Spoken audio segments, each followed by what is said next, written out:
Hi hello friends, welcome back to our channel. నేను మీ పద్మ. మన ఛానల్ని కొత్తగా ఎవరైనా చూస్తే లైక్ చేసి, షేర్ చేసి, సబ్స్క్రైబ్ చేయండి. బెల్ అన్న ఆప్షన్ కూడా ప్రెస్ చేశారంటే నేను పెట్టే వీడియో మీ వరకు నోటిఫికేషన్ వరకు చేరుతాయండి. ఇప్పుడు మన ఛానల్లో అయితే ఈ వేసవికాలంలోని జ్యూసులు వెరైటీ చేస్తున్నాను కదా, అలాగే ఇంకొక వెరైటీ కూడా చేస్తున్నాను. ఇక్కడ మీరు చూస్తున్నారు కదా, పెద్ద సైజు దోసకాయలండి ఇవి. పెద్ద సైజు దోసకాయల్లోని నేను 4 కేజీల పండు వరకు అయితే తీసుకున్నానండి. బాగా ముగ్గిపోయింది. నేనైతే కాయలాగే తీసుకున్నాను, పచ్చ కలరు. 2 రోజుల వరకు ఇంట్లో పెట్టాను. వేడికి చక్కగా ముగ్గిపోయింది. మంచి వాసన వచ్చినప్పుడైతే ఈ పండు కోసుకున్నాము. ఇలా కోసిన తర్వాత ఇందులో పిక్కలు ఉంటాయి కదా, ఆ జ్యూసు పిక్కలన్నీ కూడా ఒక గిన్నెలోకి అయితే తీసేసుకున్నాను. ఇలాగ గరిటతోని లోపల అంతా కూడా ఉన్న ఫ్రూట్ని అంతా కూడా ఇలా గరిటతో స్క్యూబ్స్ లాగా అయితే తీసేసుకున్నానండి.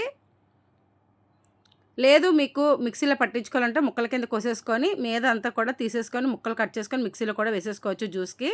నేనైతే ఇక్కడ దోసకాయ కోసుకున్నాను కదా, ఇందులోకే జ్యూస్ చేయడానికి అందులోనైతే తీసేసుకున్నాను. ఇప్పుడు చూసారా, ఇలాగే గరిటతో తీసేసుకున్నాను కదా.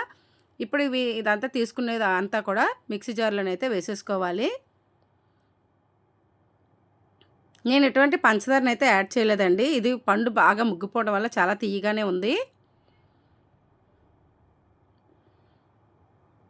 మొత్తం తీసేసిందంతా ఇలా మిక్సీ జార్లో అయితే వేసేసుకున్నాను.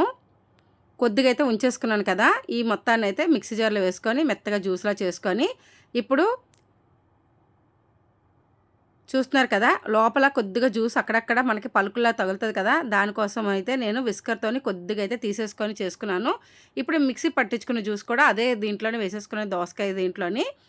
ఇప్పుడు మొత్తాన్ని అయితే కలిపేసుకోవాలండి. ఇలాగ గరిటెతో ఇలా కలిపేసుకోవాలి. కలుపుకొని ఇందులోనే ఐస్ ముక్కలు వేసేసుకున్నాను. ఇప్పుడు ఇంకొక పక్కన కట్ చేసుకొని దోసకాయ ఉంది కదా, అందులోనే ఐస్ క్రీమ్ క్యూబ్స్ లాగా అయితే చల్లగా ఉందండి ఇది. ఇందులోని ఐస్ క్రీమ్ క్యూబ్ లాగా అయితే గరిటెతో తీసుకొని చక్కగానే పెట్టేసుకున్నాను. చూడటానికి బాగుంటుంది, తినడానికి కూడా స్పూన్తోని చాలా బాగుంటుందని పిల్లల కోసం అయితే ఇలా చేశాను నేను. చూసారు కదా, మనకు చూస్తుంటే ఐస్ క్రీమ్ పెట్టినట్టుగా అనిపించింది. అందుకే పిల్లలు వెరైటీగా తింటారు, చాలా బాగుంటుంది, టేస్ట్ కూడా బాగుంటుందని ఇలాగైతే చేసి ఇచ్చేసాను పిల్లల కోసం. అలాగే డ్రై ఫ్రూట్స్ కొద్దిగా వేసుకున్నాను.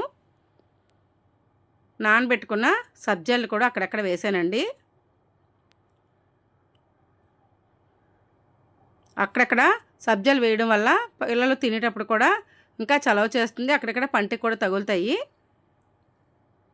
పిల్లలు ఇంట్లో ఉంటారు కదా, సమ్మర్ సీజన్లోని ఇలాగైతే పిల్లల కోసం వెరైటీగా తయారు చేసేవండి.